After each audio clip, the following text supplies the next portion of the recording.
Green Heifer Farm. Green Heifer Farm.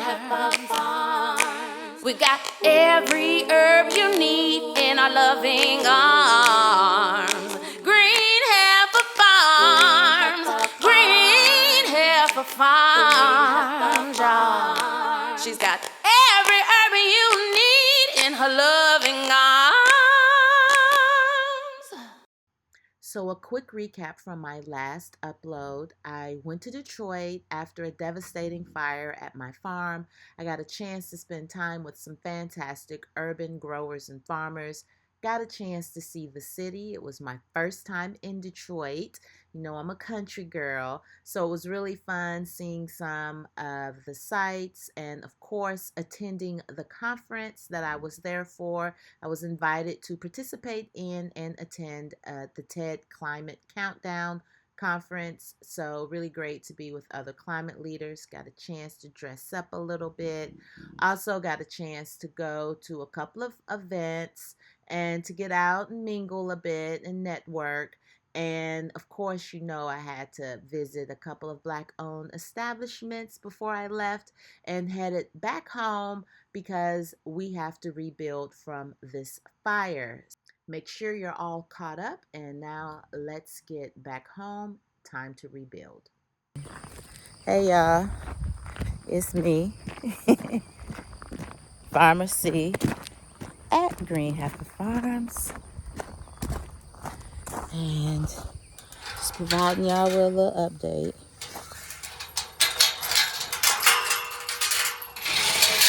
And what's been going on? A lot has been going on, I tell you. This certainly isn't boring. So we had a fire, a major fire. Took out the tea cabin. Yeah, that happened. And the next morning actually, I left here at 3 o'clock in the morning because my flight was at 5:55. It's about an hour drive. Flew out of Raleigh. So let me correct that. I didn't fly out of Raleigh. Technically, I think it's in Morrisville, but RDU, Raleigh Durham International Airport. And let me also say there is no such thing as Raleigh Durham, okay? It's Raleigh or it's Durham. At least that's been my experience living in the area since 2007. Admittedly, though, I have lived in the suburbs. So, anywho, I had to leave at 3 o'clock that morning because I had committed to be in Detroit initially for the TED Countdown event. And then I had let some of my farmer friends know, well, one in particular, know that I was coming to town, and he insisted upon receiving me in a way to demonstrate the support and the unity with Black farmers and growers in Detroit. And so how could I resist? Absolutely, I'm not going to resist. I am there. And yeah, I had made a commitment to be there. And wasn't really anything I could do here. All right, y'all. Gonna hear the fan in the background. Let me show you some of the racks. But first, I'd like to thank all of you who have supported our fire recovery. You've made donations, you've made purchases, you have done so much to help ensure that we bounce back. If you want to know how to support, information will be in the description box. So we've been scrubbing down and cleaning and soaking some of the racks that were in the drying room. So we'll scrub these a few more times, soak them. They've just had their initial scrub down, and sanitize them But yeah, fortunately we didn't lose those. Very happy about that. Those are expensive.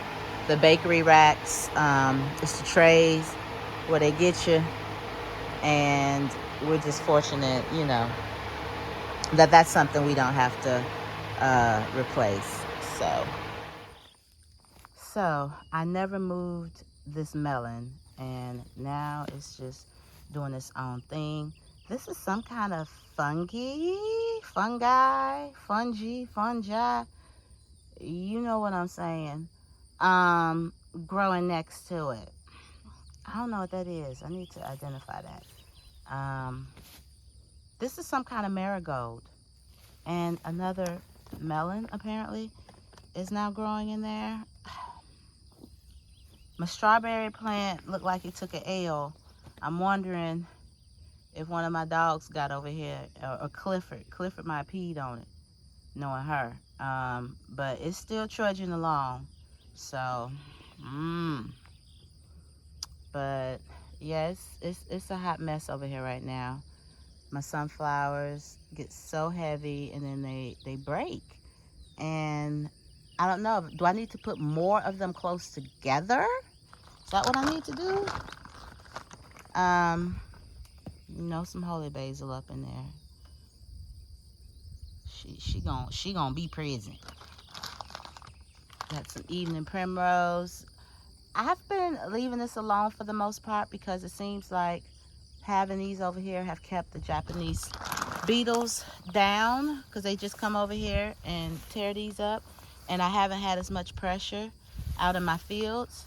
Sometimes I'll come through and have some soapy water and pluck them. It just depends on what kind of mood I'm in.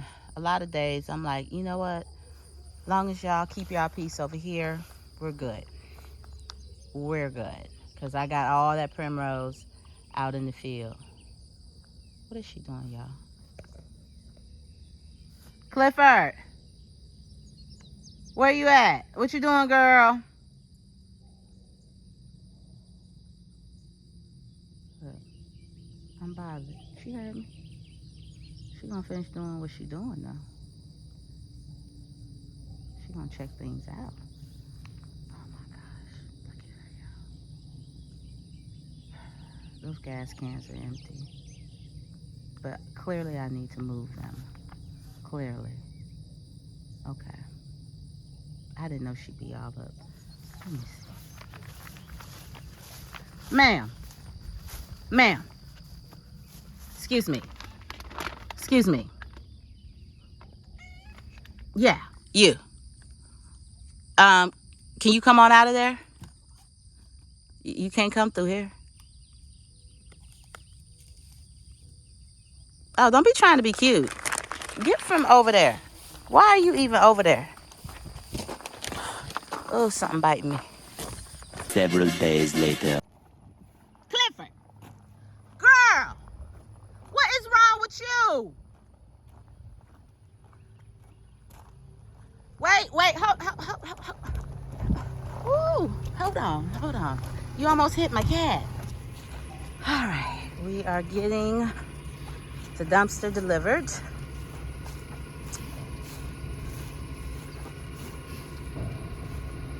For the cleanup.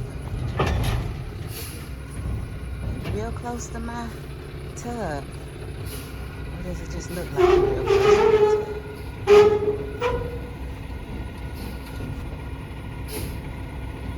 No, that's sacred space. Beautiful, beautiful, beautiful. All right.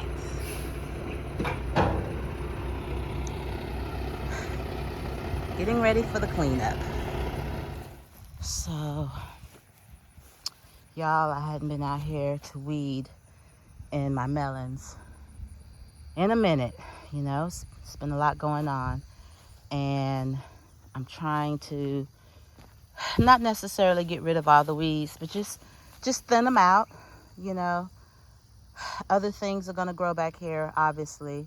And I have more exposed soil than I had intended. I just did not fully flesh out the watermelon patch like I wanted to, but I'm still pleased because look.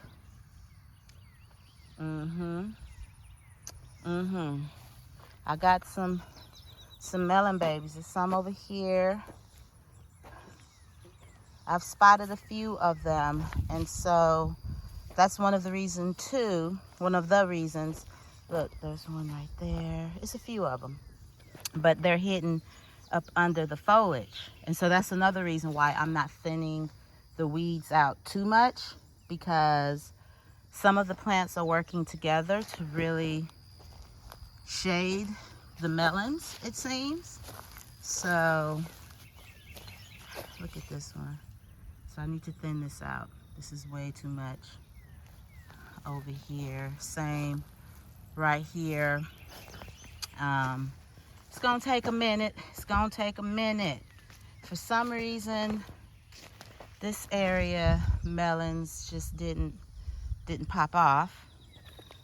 Don't know why, but we've got several plants over here in all of this. And that right there, that little number with the thorns, you gotta be careful when you're clearing out some of these. It has some of the most unforgiving thorns. Y'all see that? So I'm gonna come in, clear this up some. I'm gonna probably do it over the course of a few days. It's not hurting anyone for me to, you know, take my time with this, because we have other things that need to be harvested, other things taking place as we recover from the fire. I'm looking for some melons over here, y'all. I hadn't really spotted any, but we've got several plants, so I'm just believing they're down there, and I'll find them when I clear this out. You know, in farming, you don't stick your hand anywhere you can't see. Okay? Rule number one, not your bare hand. You better have a glove or something on. So, anywho, I probably won't be able to share an update on this video, but I will in the future for those who are interested. And I think it's time for me to give them a little juice, a little cocktail, maybe. Yeah. All right, let me go. Whew, end of the day. You know, I really appreciate how so many of you, I'm sure, have reached out, made orders, even though, you know, the shipping will be delayed, have given donations. Just really, those of you who have rallied around us and have extended acts that have immediate benefit to us, right? There's many ways that people can support us. All of them are valuable, but some of them have immediate benefit. And several of you have ensured that you were able to be an immediate blessing, and I'm very thankful for that. While the fire definitely is one of the hardest things I've faced since starting Green Heifer Farms as a business, it's not insurmountable for me. Number one, nothing lost was irreplaceable. Two, I'm someone who's walked away from households before. I've walked away from assets before and have started over more than once in my lifetime. So I'm okay with the process of rebuilding. For me, it's just a matter of strategizing and taking every opportunity that's presented to grow as a human being, as a business owner, as a farmer, as a mother. Every role that I feel, I want to be able to grow in that role. So I look at this opportunity I look at the fire as an opportunity to grow. There are a lot of things I wasn't aware of. A lot of things. Maybe I'll do another video on that. But anywho, for all of those who have supported, I really appreciate it. Thank you. And if you're interested in supporting, I'll be sure to include some information in the description box for those who are interested. And in the midst of needing to get this handled, also have already contracted with work to begin on the other tiny. So they're gonna start out with, oh, excuse me, y'all. Let's look at this butterfly for a moment. Let's just marvel at nature. So beautiful. But anyway, excuse me. They're going to start with the roof, replace that roof because you can look at it. It was not put on there for the long haul. And then they're gonna go ahead and get that bottom sealed in and all that wood around the windows and on the bottom that needs to be replaced. We're gonna replace that, just get it structurally sound. And then also some of the finishing work on the inside that needs to happen. So I haven't decided whether or not I'm gonna offer it as some kind of package deal where somebody would work here and live in that space. And then of course I would provide them with some type of stipend as well. Or if I wanna do more of a short-term Airbnb-ish kind of setup. And the reason, I mean, there's pros and cons to both, right? Long term, of course, someone is here, they're vested, easier access for them to get to work every day. They would be able to utilize some of the land that's not in production, maybe start growing for themselves. But that also means that you got to deal with that person. So if something is thrown off or the energy is not in alignment, you can't just be like, oh, you got to go. Or I couldn't be that way. I mean, there's laws that say you can't just be like, oh, you got to go. There's process to things, but I also wouldn't want to do that to anyone. And then on the flip side, you have short term. You don't necessarily have to worry about any, extended, any type of situation in which you and somebody are not vibing and you're kind of stuck together because people are there for a shorter time.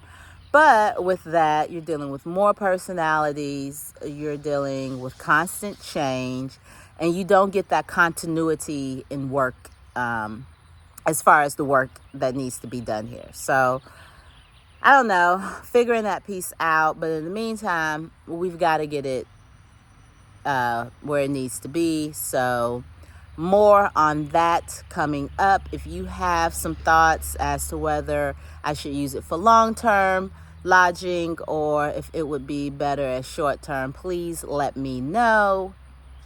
I would love to hear from you all and get your opinion on it and what you think. So it is not blazing hot right now. I am going to do some harvesting, have some red clover that I harvested earlier and gave it a good rinsing. And so it should be drained and ready to get dried, ready to start the process of drying. So I'm going to go ahead and do that. I have some chamomile that I can harvest as well, and a few other things. So let me go ahead and get myself moving. And this probably will be the end of this video because I think it's probably been a lot, even though it might be little pieces, bits and pieces. Hopefully it all comes together and tells a decent story. If you have not yet, please subscribe. Help my channel out. I really appreciate it. I'm trying to get to 10,000. I'd really like to get to 10,000 before the end of this summer. So if you have been watching and you get value from these longer pieces of content from me, I'd really appreciate if you would go ahead and hit the like button and subscribe. All right, let me go. Thanks so much for watching. See you in the next upload.